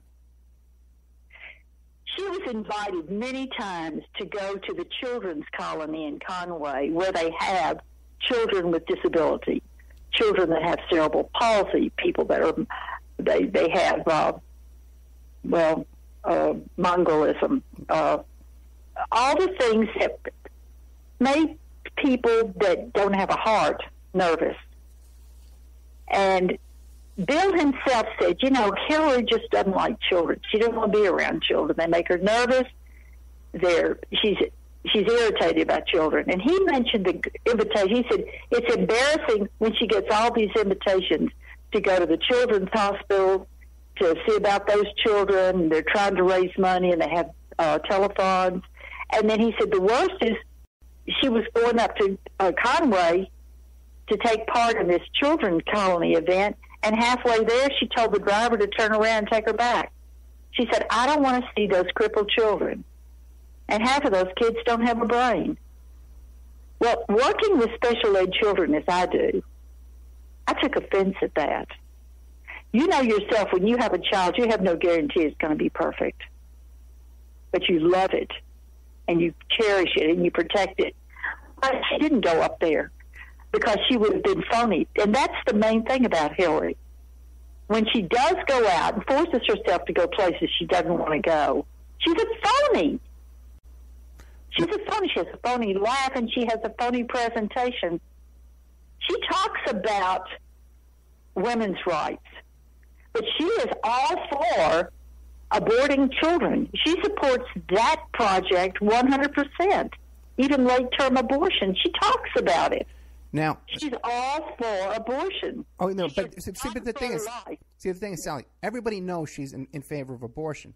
But what people don't know is that you're telling us now is that she's had several abortions herself. Said she had 2. Okay, good. See, 2. Several to me. Okay. No, that's several. Several to me. Good, but that's news. That's news. That's big news. No one had ever said that before. Now, what about 2? There's some stuff about her sexual preferences. What did Bill say about that to you? She turned Bill on when she talked about that when they were dating. When I said, "How could you be attracted?" He said, "Well, you take a guy like me, and I like the idea of women being in bed together, and I want to watch." Well, I've heard enough men talk about that.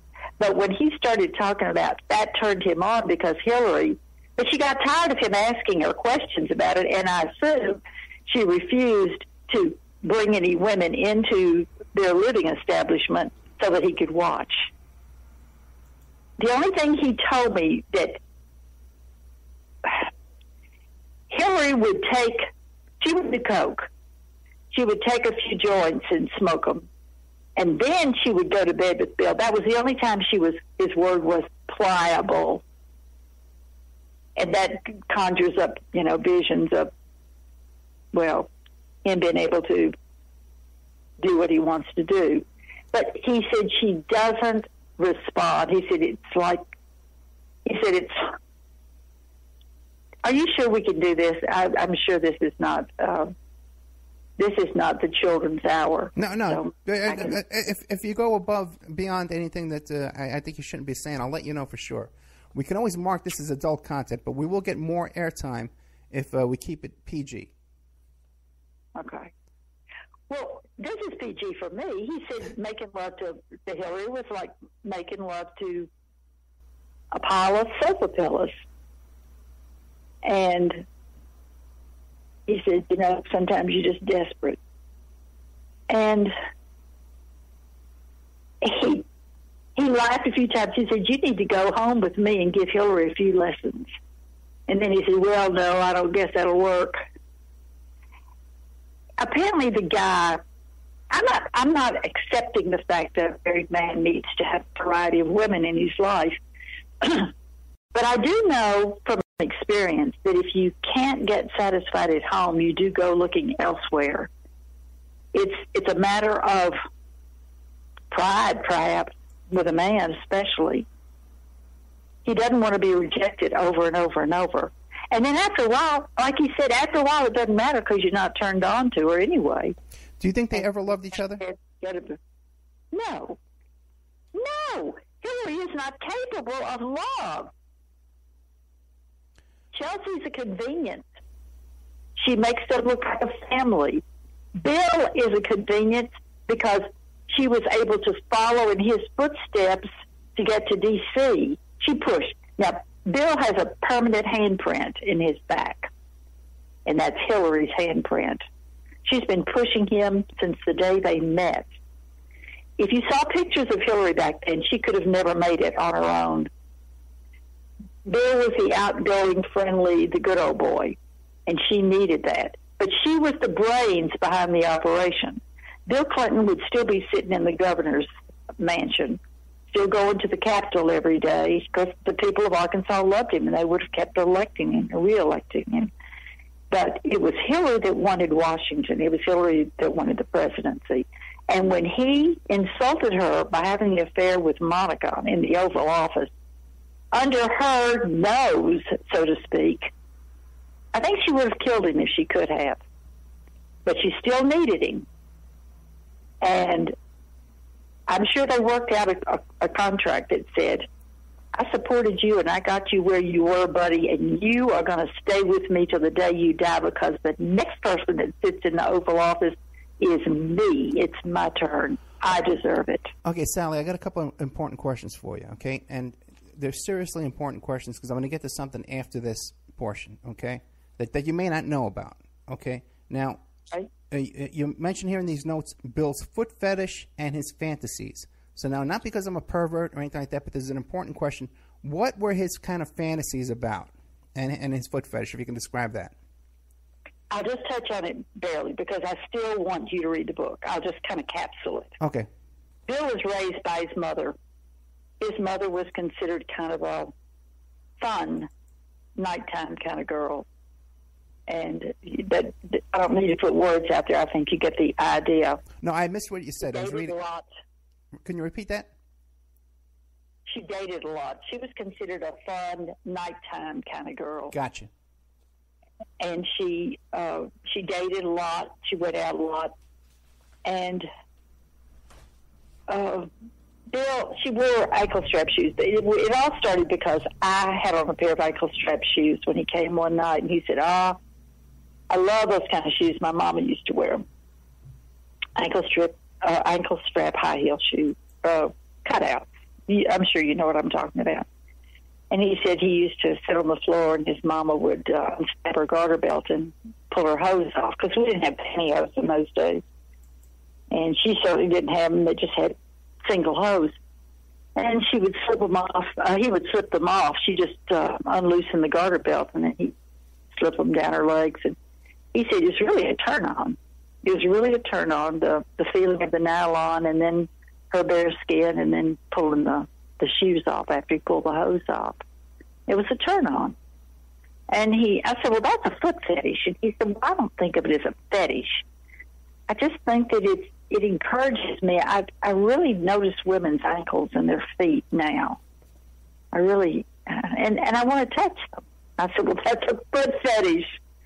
Because I've had guys that really are just in love with women's feet, or in love with women's legs. And I guess a man or a woman could be in love with any part of a body, but the foot fetishes are really in a class of their own. And let me ask you this, okay? Are you familiar with the story of Jeffrey Epstein? No, the name doesn't sound familiar. Jeffrey Epstein is a billionaire. He lived in Florida, in Palm Beach. He had a place in New York. And he became famous because he flew Bill Clinton and Kevin Spacey and Chris Tucker on his private 747 to Africa for an AIDS conference, right? Shortly after that, he was arrested in a big giant case because he was molesting three little 14-year-old girls every single day at his Palm Beach mansion. Okay? It was a horrific child molestation case. Jeffrey Epstein and Bill Clinton was flying on his plane. Are you familiar with that story at all? It's beginning to sound familiar. It seems like some of it has come up recently. Right. This is all recent. See if Hillary knew about it and if Bill was connected to the molestation. I got more for you, okay? And I want to get your opinion on this. I'm fascinated. Yeah, keep on. Jeffrey Epstein had a girlfriend, buddy, friend, partner, whatever, named Ghislaine Maxwell, who used to procure these little 13 and 14-year-old girls for him. After Jeffrey Epstein was... One more time? Were they posing these little girls as models? Was this kind of a... Yes, there was a modeling agency. There was a modeling agency, too. There was a model scout named Jean-Luc Brunel. It was part of this whole thing, too. As a matter of fact, he visited Epstein in prison every single week. Now, there was another thing. This woman, Ghislaine Maxwell. In depth. I've only heard pieces of this. Okay, now. but let me hit you with this. That after Epstein was convicted and Ghislaine Maxwell was named and investigated by the police and everything like that, she was they gave immunity to all his co-conspirators. Ghislaine Maxwell attended Chelsea Clinton's wedding, and she's in the pictures. She's there. She's been identified there at the wedding after she was involved in this big giant pedophilia scandal. Now, in Bill Clinton's fantasies, did anything like that ever come up? Never. Nothing any remotely relating to that came up. Apparently, this woman donated a huge amount of money to the Clintons. That's the only reason they'd want her at the wedding, I would think. You don't think Bill was involved with her, do you? No, I don't think Bill was involved in Ghislaine. No, but he has been. He might have been with the 14-year-old children. Well, yeah, he was on the plane, and I believe also too he was on Mr. Epstein's private island in the Virgin Islands, where this kind of stuff is also alleged to have gone on by witnesses. There's a federal lawsuit right now by these victims, and he was convicted of this. He pled guilty, but now there's a civil lawsuit that they're trying to release all the facts of why he got this great deal, because the guy was politically connected with everybody involved, and he got this great deal. He only served 13 months in a jail that he had donated $90,000 to this jail down in Palm Beach, Florida, and he served it in a private wing. He was the only inmate in this wing of the jail, and he only had to serve. He only had to sleep overnight. They let him out during the day. He got on his plane. He went to New York. He went to Virgin Islands, whatever he wanted to do, and he only had to sleep there at night. What a setup! Oh, you have no idea. Okay, and we can go into this in more detail off the air in the future. But with this knowing, I will tell you this. Yeah. Bill Clinton and Hillary will do whatever it takes to win, and you can't tell me that if they were offered enough money, they wouldn't be involved with 14-year-old girls or anybody. It doesn't matter to them. They have no scruples. Now, did they ever investigate Bill Clinton and ask him if he had been involved firsthand with these girls? No, he's never been deposed in this case because the guy got such a sweetheart deal. It's in a long story. You can listen to some of my past shows. We've done a lot of. Doesn't that make you sick? It makes me very sick. Absolutely. Especially when you consider my own childhood. I can't fathom that it goes on anywhere else, but I know it does. But it's sickening, absolutely sickening. Sally, did you ever consider the fact that since you were abused as a child, that people that are predators can spot that in you and come into your life? Of course, I was a pleaser. My mother made sure that I was a pleaser. I learned that as long as I was a pleaser, that she didn't slap me, she didn't fuss at me, she didn't treat me like her enemy. And so when Bill Clinton came along, of course there were other Bill Clintons. There were not that they were married or not that they were long-lasting, but I didn't give in. I learned to say no. But I will be honest with you, there's that something inside of me that is willing to cave because that's my mother, and I fear her. I understand. And they see me. They see that. They see the vulnerability. Yes. So you've heard of the other allegations with Paula Jones, where he was, and these other women that were actually rape allegations against Bill Clinton because they accused him of being a sexual predator, and he targeted it on you. He honed in on you. I knew he could show up at your apartment there. You're coming by for a business deal, and he says, "Well, no, I got other intentions in mind, and I'm going to show up at our apartment." So knowing what you know, do you believe these other allegations about Bill Clinton, that he was a sexual predator, sexual assault against these other women like Paula Jones? I'd rather not say because I know that money exchanged hands and a lot of other things. And you see, I wasn't willing to sell my soul. I didn't need the publicity, and I didn't need the involvement. So I ran. I didn't take the job. And for that reason, that's when the attacks started. Now, I know that a lot of, and I'm going to be honest with you, I'm going to lay it right on the line. Okay. Some women have taken this bimbo label, and they've used it to their advantage. They've made money. They've posed so that they made more money. They've had plastic surgeries for free, and they've had all the goodies, and they still want it because a lot of people don't have anything else in their lives. If you suddenly are in the limelight, you love the applause, you love the attention, you love seeing your name and your face on television and on magazines and all, that's a stimulus. That actually is a turn on, and it makes you feel like a movie star. Well, I had my first television show when I was a senior in high school. I've modeled. I've been Miss Arkansas. I've been on the stage of the Miss America pageant. I've been in the homes of the rich and famous. I don't need the publicity, and it doesn't turn me on at all. In fact, it has nothing to do with me being older. I stopped feeling that I needed that as a stimulus a long time ago. It was a way of life for me. It's not for some of these people. And they have to grab this little bit of fame while they can because it's all they ever had. Sally, I totally understand. Our stories are different, okay? Right. Our stories are completely different. And because I was a trained sex object for my mother, I'm just going to put it out there. I don't need any kind of stimulation, and I certainly don't need to be out there and be vulnerable to people again who can read me like a clock. Okay. I stopped being my mother's victim a long time ago, but she pulled the gun out from under the bed when I tried to address her abuse when I came back from China. I was strong when I came back from China. I had conquered the elements, and I had learned to survive on my own. And when I got home, the first thing I was ready to do was to confront my mother about the abuse. And she pulled my father's shotgun out from under the bed, pointed at me, and she said, get your ass out of my house. And she died. She left everything to my daughters, but with the understanding they didn't get the money until they turned their backs on me. That's what I call the worst kind of mother, evil. And I see so much of Hillary Clinton in this. It's very parallel, the type of women that do these things. And they just don't have any heart. They are completely possessed by evil.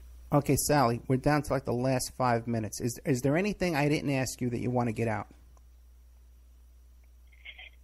I'm not a victim. I'm writing my story. It's been very therapeutic for me. I've had a lot of fun and triumph and success in my life, as well as tragedy and loss. But I'm going to end on a high note. I do not let these people get the best of me. Hillary Clinton had started her tactics again with me being followed. 3 days ago in the mail, I got underwear from a young man on Facebook that was suddenly in love with me. And he had pictures, and he was handsome, and he was 48 years old. And he sent me his underwear because he wanted me to be photographed in it so he could see me. It was just really exciting. That's Hillary's tactics. Can you imagine if she got a picture of me in this fella's underwear? That's the kind of garbage she wants to pull up. Now, to say that I'm stupid, that I'm an idiot, and that I'm not to be trusted. I think the word they like to use is unreliable. Okay, that's the guy who's written the book. The guy from Arkansas calls me unreliable, and the Arkansas Press says I'm kooky. But this is the way they try to damage your reputation to make you unbelievable. I can tell you this, Sally, okay? We have several chat rooms where people who listen to the show live right now are typing in comments, and no one thinks you're kooky. Everyone thinks you're a very credible witness, okay? It's in every single chat room I've read so far, okay, as we've been talking. Why did you agree to do... I appreciate it. What? Don't. You're genuine. Everyone says you're genuine. Now, let me ask you a question. Why did you agree to do this interview right now today? You haven't done any other publicity. Has anybody else contacted you? Oh, yeah. I've had people contact me. But, a Facebook friend actually said she recommended me to you. Yeah, Laura. And I trust the people. I trust the people that are with me on Facebook because I read them every day. And they don't have to agree with me. They don't have to compliment me. But I know the ones that are sincere. When Laura said that she had contacted you and wanted to know if I would be agreeable to that, I said, yes, here's my email address. You don't trust a lot of people these days. At least I don't. And I trusted Laura. Yeah, I trust Laura, too. I like her very much, yeah. She checked books out for me a long time ago in the library, okay? I'm kind of a library kook, but I've enjoyed it, Ed. I liked hearing that you are more liberal than you are conservative, because I don't want everybody to agree with me. I want everybody to be able to express themselves, and we have to have liberals as well as we have conservatives. But the fact that she said you didn't want Hillary in the White House, that made me know that we had something in common. I'm very aware, like I was just describing to you before about this Epstein case. I'm very aware, and we have people about the whole Mena, Arkansas airport. The people who listen to this show are very aware of these kind of crimes that went on throughout the history of the Clintons. Okay, and I don't think anybody here with half a brain can endorse the Clintons. And I hate to sound biased, but listen, it's the facts. When you got the facts in front of you, what are you going to do? I know. And do you realize this is Hillary Clinton's territory right here? She even went to my hometown and spoke to 600 people. Most of them had not even registered to vote. But it was to show me that she could come back into my life. She could get that close. And it's scary. But see, she has Secret Service. I have security, but it's certainly not Secret Service full time.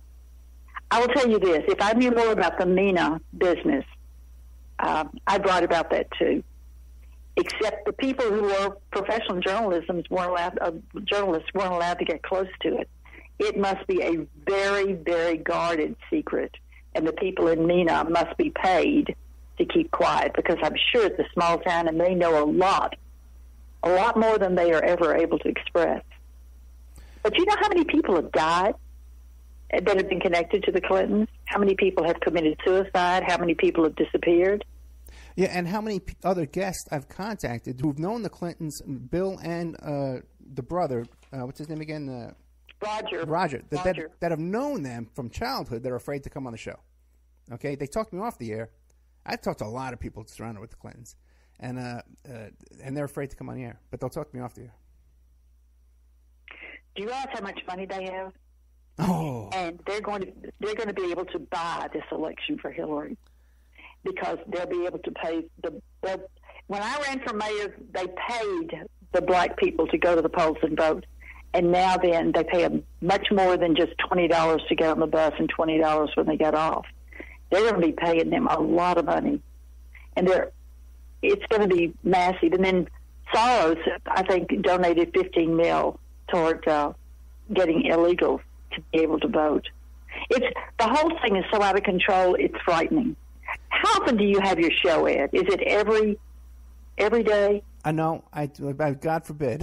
Okay, I do a show. It's Saturday, but there's a Friday night. Too. I do a Friday night show at 5 p.m. and I do a Saturday show at 3. But I've been told we're going to be moving it. Yeah, and Danny, I agree. I think we should move it. I thank you very much. We're going to be moving this show from 3 o'clock to 5 o'clock on Saturdays. And then I do shows, too, in the members section that are the subscription-based that you can subscribe to. And I do a little impromptu shows, too. I go down, I cover the Trump rally, or I cover the Hillary... I cover the Hillary Clinton... Oh, I could tell you a story that I can report to you. That when I covered the Hillary Clinton rally here in Nevada, there were only 600 people there, and about 200 or 300 were these union members who had no idea who Hillary was. Okay? They pay them. Yeah. So they pay them to fill the audience, yes. Yeah, half of them didn't speak English. Ed, yeah. I'm gonna do a little scouting around here and find out where Roger is now and see what I can do in my spare time, so I can just give you a little upbeat on it. But it's been fun. It has been fun. I really enjoyed being with you. And the audience has loved it. Sally Miller, beauty queen, let no deed go unpublished. Sally Miller, thank you so much, okay? I guess we lost it. You went a little over there. What's it supposed to be, 115? Say what? Oh, 115 minutes? Oh, yeah, I'm not looking at the clock. Oh, yeah, it's 4:55 it's over, right? Yeah, about 5 minutes still. You didn't hear the music? No, it was really, really low. I didn't hear it this time. Okay. I'll get the hang of it, you know. No worries. Everything can be fixed in post-production. Okay. Yeah, I think the 5 o'clock idea is a good idea. Yeah, I did a lot. And, all right. I'll be here. Send me a description of the show. It was really awesome. Great show. Okay. And I will let you go now because I got somebody else coming up. Okay, Danny. Talk to you later. Thank you. All right. Thanks, Ed. Good night. All right. Okay, guys. Let's see. I want to keep it to... Oh, yeah, we have a couple of minutes. You know what we can do? We can fool around with this because I need 120 minutes to fill to get the show into rotation. But I really enjoyed our guest. Yeah, thank you very much. I really enjoyed our guest. And, of course, what I'm going to do is I'm going to put her in touch with my contacts out there. Yeah, people ought to know, too, that just off the record. How can we be off the record? I'm on the air. But... kind of off topic is so many. I'm very familiar with the things she's talking about. Okay, you guys know I was involved in Wienergate, the Tiger Woods case, and all these other Mistress cases. For a while, there was the Mistress PI. You know, I'm working on those Mistresses cases because my agent. That's what she did. She would attract these mistresses and then get them the Playboy centerfolds and get them these other jobs. So I know exactly what she's talking about. I can also confirm what she's talking about when she says about. They insert people into your lives. That's the same story as the Sarah Palin story, okay? The same thing went on there with all of us. I can confirm some of the things she says. It's just amazing. I really enjoyed this interview. She's never been interviewed before. You heard that. That's a little feather in our cap. I didn't realize how good that was. And hopefully we can get this thing published really quickly, make a couple phone calls, and get this going. Guys, now listen. If you enjoyed this show, give me a break. Okay, come on. This is an exclusive. Okay, we need donations. You make a donation through PayPal, oppermanreport@gmail.com, or you can subscribe to the member section. I'm going to get her on for another half hour in the member section. We're going to talk about some stuff and get her back on the talk to you about some other things. So, but guys, really, you know, you can't beat the content we're putting out there, guys. Really. So I really need your support. Donations and subscriptions. You know, even now that we have this thing where you could subscribe and get extra content, it's not like I'm asking for a donation, you know, because you're getting something for it. So there's that. You can buy my book at emailrevealer.com. You can make a donation. And if you want to become a sponsor, I know you guys are members. I love you guys. Don't take it personal. Okay? I'm not just talking to people in the chat room. You got to understand. people need to understand, I'm not just talking to people in the chat room or people on YouTube or people even when I'm live, because the show plays all week long. And the FPRN, it plays on Chip Tatum stations, the web station, Cave Radio, all these crazy stations play these shows and pick them up. Not everybody's a member. I know the fanatical people who are obsessed with the show, they hang on the chat room and they call me up and email me. And I know you guys are members. I'm talking about the majority of the people listening. Give me a break. Okay, 4 minutes. 3, 2, 1. Guys, I love you. I'll see you next week. I think next week is going to be 5 p.m., so I'll talk to you soon. Bye.